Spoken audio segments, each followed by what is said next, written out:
Hi friends, எல்லோரும் எப்படி இருக்கீங்க? நிறைய பேர் கமெண்ட் போட்டுகிட்டே இருக்கீங்க, என்னக்கா இன்றைக்கி வீடியோ ஒன்றும் காணும்னு சொல்லிவிட்டு. நான் வந்து எல்லாருக்கும் பொதுவாக உடம்பு சரியில்லைன்னு ரிப்ளை கொடுத்துட்ருக்கேன்.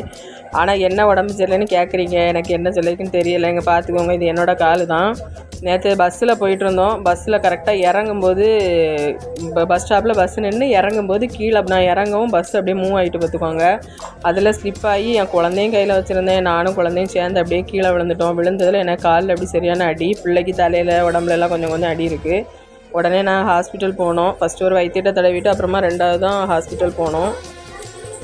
ஹாஸ்பிட்டல் போனப்புறம் அவங்க நல்ல வேலை போன் ஃப்ராக்சர் இல்லை, மசில் ஃப்ராக்சர் தான் அப்படின்னு சொல்லியிருந்தாங்க. ஒரு 2 நாளைக்கு காலை சுத்தமாக அசைக்காமல் இப்படி ஃபுல்லாக கெட்டி விட்ருக்காங்க. உள்ளாடி ஒரு 2-3 லேயரில் காட்டன் மருந்தெல்லாம் வச்சு கெட்டி விட்ருக்காங்க. 2 நாள் கழித்து தான் மாவு கட்டு போடணுமா, இதுவே போதுமானு சொல்லி விட்ருக்காங்க. என்ன பண்ணுறதுக்கு பாருங்கள், வீட்டில் வந்து தலையில் கை வச்சுட்டு அப்படியே உட்காந்துச்சு. இதுதான்